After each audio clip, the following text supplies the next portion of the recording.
ancient Egypt in 2000 BC, the earliest found dentistry work was found in a medical textbook called the Ebers Papyrus. This textbook has in-depth descriptions of teeth extractions and fillings. They used a mixture of eggshells and animal hooves to clean their teeth and had an advanced concept of dental hygiene for their time. They also treated gum diseases by using a mixture of honey and powdered ochre, which was clay and sand, to stop inflammation in the gums.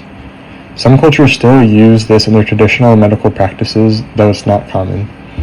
They were also able to replace teeth using other people's teeth or animal bones. They were then held in place using metal wires like that of a retainer or braces. Next is Greece in 500 BC. Hippocrates and Aristotle wrote about the importance of oral hygiene and that a healthy mouth was good for overall health. Hippocrates is referred to in history as the father of modern medicine. He was also the first to spread the idea that brushing teeth was supposed to be something that was done regularly and maintained.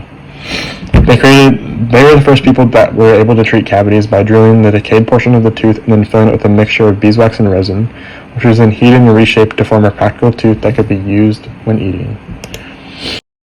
Beauty standard of a white and pretty smile. In Greece, they emphasized on the idea of physical beauty, which one of the main points was a healthy smile.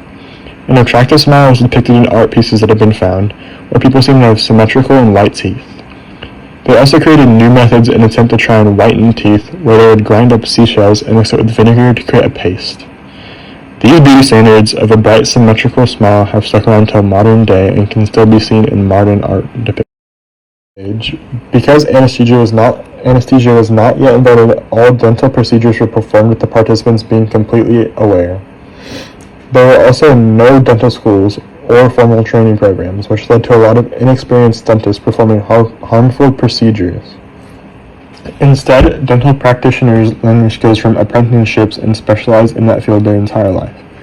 But with the start of the Industrial Revolution, the ideas of occupation changed as well as technology. New tools and materials were created in order to make trips to the dentist a little less painful.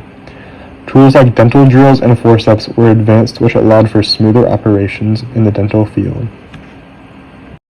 The French started scientific dentistry, which progressed to make dentistry its own form of medicine. The word dentist comes from the word dentiste, which was created by the French before it was translated into other languages. Tooth pulling actually started as a circus act in France.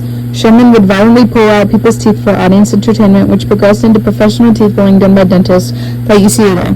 French dentistry standards changed in 1787 throughout the rest of Europe. Open mouth smiles were given negative connotations. Mass ingestion of sugar created rotting teeth, which then created smiles with little to no teeth. However, French artists started to depict paintings where models would have full white teeth, which created public attention and the need for French people to upkeep good dentistry. Century. Dentists were not qualified at all. Most of them learned their job through different apprentices, which created different standards of treatment.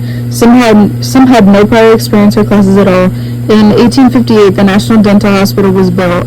At the hospital, aspiring dentists could watch a lecture, attend classes, and watch demonstrations to establish dental practices. In 1878, the Dentist Register was created by the British government to ensure that unprofessional dentists be restricted and qualified dentists be registered. During this time period, the British invented tooth fillings, specifically gold ones. Back then, numbing agents didn't exist, so patients had to sit through an hour-long procedure without any anesthesia. Dentists came up with the idea to use gold because it was very inert and did not cause any harm. In the Irish potato famine caused terrible dentistry throughout Ireland. 97.3% had plaque buildup, 79.9% had at least one cavity, 64% were missing multiple teeth, 57.6% had severe gum disease. Diet consisted mainly of potatoes and milk, which both were oral pH levels, which helped to develop cavities. Another contributor to poor dental health was the clay pipe introduced into Ireland. Smokers were mainly people over the age of 45 and also common in factory workers. At this time, dentistry was not fully appreciated by Irish people as it was just introduced to the country, so nobody took it. Dentists in World War I and World War II go unappreciated. Just like disease and death, dentistry was also a huge problem and dental professionals were needed on the battlefield. During World War I, the U.S. sent 4,000 dentists to provide dental care for the U.S. and European allies, mainly in France and the U.K. During World War II, dental care became more of a problem. European forces had horrible dental health, which included multiple missing teeth and terrible toothaches. Generals started to understand the importance of having dentists in battle because soldiers won't be affected if they have won't be effective if they have dental bothers. By the end of World War II, there was over 16 million tooth extractions, and 600,000 dentures were created for soldiers all over the world. 18,000 European dentists served in the military during World War II.